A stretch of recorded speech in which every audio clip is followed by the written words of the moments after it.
नमस्कार दोस्तों, मैं हूं आपका दोस्त विजय विद्रोही। आप उससे जुड़ चुके हैं विजय फैक्टर में। आज हम बात करेंगे एक बहुत बड़े खुलासे की जो प्रधानमंत्री केयर फंड से जुड़ा हुआ है।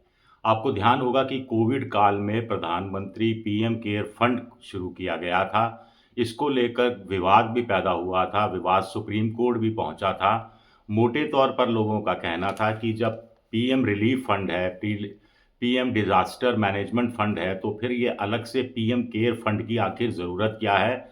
लोगों ने ये भी जानकारी मांगी थी कि किस कॉरपोरेट घराने ने या किसी व्यक्ति विशेष ने या विदेश में किन लोगों ने इसके तहत चंदा दिया है, कब चंदा दिया, कितने करोड़ का चंदा दिया। सुप्रीम कोर्ट ने बहुत ज़्यादा अहमियत नहीं दी थी इसको, और पीएमओ ने भी जानकारी देने से इनकार कर दिया था। लेकिन आज के इंडियन एक्सप्रेस में एक खुलासा छपा है जो बताता है कि पीएम फंड अभी तक चल रहा है। पीएम केयर फंड कोविड काल के लिए शुरू किया गया था, लेकिन अभी तक चल रहा है और अभी भी इसमें पैसा कंट्रीब्यूटर्स जमा करा रहे हैं।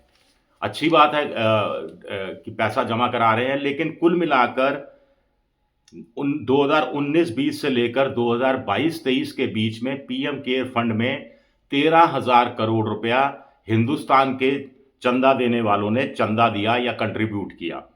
विदेशों से 538 करोड़ रुपया आया। इस पर जो इंटरेस्ट लगा वो अलग है, जो इंटरेस्ट कमाया गया वो अलग है, जिसका हिसाब हम अभी नहीं बता पा रहे आपको। लेकिन अब बड़ा सवाल उठता है कि 13,000 करोड़ भारत का और 538 करोड़ बाहर से आया, तो क्या जनता को यह जानने का हक नहीं है कि किसने पैसा दिया,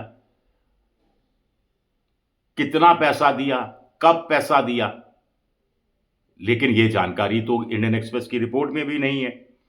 कुल मिलाकर अब ये देखा जाए कि 2022-23 में जब कोविड खत्म हो चुका है पूरी तरह से, उसके बावजूद 909 करोड़ के आसपास वॉलंटरी फंड आया और विदेश का फंड 2.5 करोड़ के आसपास आया, 912 करोड़।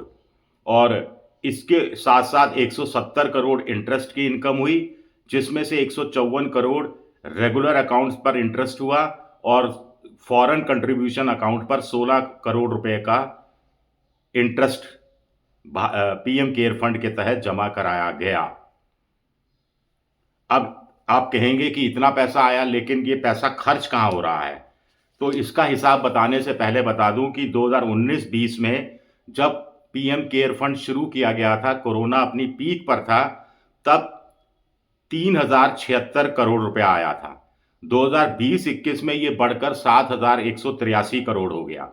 2021-22 में ये घटकर 1,896 करोड़ हुआ, लेकिन 2022-23 में ये और ज़्यादा घटा और 909 करोड़ 64 लाख रुपया हो गया। लेकिन पीएम केयर फंड में पैसा आना लगातार जारी है, और पीएम केयर फंड जो उस समय माना जा रहा था कि कोविड काल के लिए, वो स्थायी बन गया है। प्रधानमंत्री इसके केयर फंड के पीएम केयर फंड के एक्स ऑफिशियो चेयरमैन हैं। गृह मंत्री, विदेश मंत्री और रक्षा मंत्री इसके एक्स ऑफिशियो ट्रस्टी हैं, और प्रधानमंत्री चेयरपर्सन है बोर्ड ऑफ ट्रस्टीज के पीएम केयर फंड के, और केटी थॉमस जज और करिया मुंडा इसके ट्रस्टी बनाए गए हैं।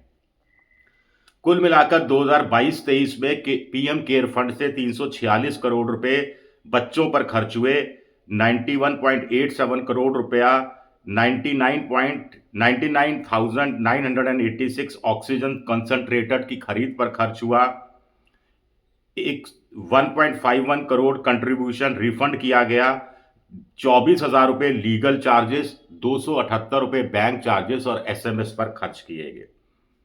वित्त वर्ष 2022-23 का जब समापन होता है, तो closing balance PM care fund में 6,284 करोड़ का था, जो पिछली बार के मुकाबले 16% ज़्यादा था। पिछली बार उसके पहले 2021-22 में ये 5,416 करोड़ का था। अब इसमें एक चीज़ बड़ी इंटरेस्टिंग है कि 13,000 करोड़ कुल मिलाकर अभी पीएम केयर फंड में है वॉलंटरी।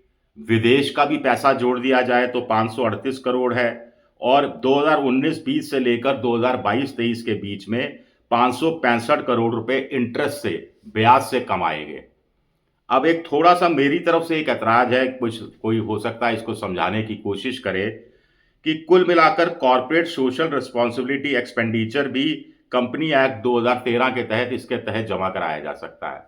अब पीएम केयर फंड तो खास मौकों के लिए है, क्योंकि इसकी डेफिनेशन भी यही है कि keeping in mind the need for having a dedicated fund with primary objective of dealing with any kind of emergency और distress situation like post by कोविड-19 pandemic and to provide relief to the affected.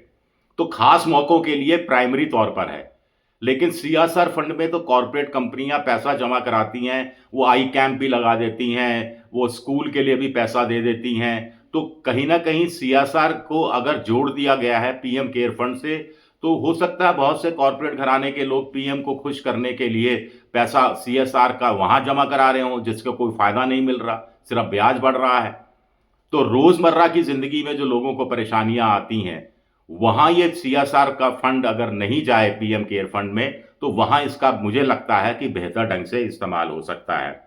वैसे 80G benefit 100% exemption income tax act 1961 के तहत भी मिलता है अगर आप पीएम केयर फंड में पैसा जमा कराते हैं। अब इतनी सारी जानकारी अगर ऑडिट के जरिए पीएम केयर फंड की दी गई है, तो ये जानकारी भी क्यों नहीं दी जाती कि कितने कॉर्पोरेट घरानों ने कितना पैसा जमा कराया। चलिए हर सारी जानकारी नहीं दीजिए, 100 करोड़ से ऊपर किसने चंदा दिया, वॉलंटरी कंट्रीब्यूशन हुआ, उसकी जानकारी भी तो कम से कम दी जा सकती है। शुक्रिया मेरा ये वीडियो देखने के लिए। पसंद आए तो लाइक कीजिए, सब्सक्राइब कीजिए, शेयर कीजिए। शुक्रिया।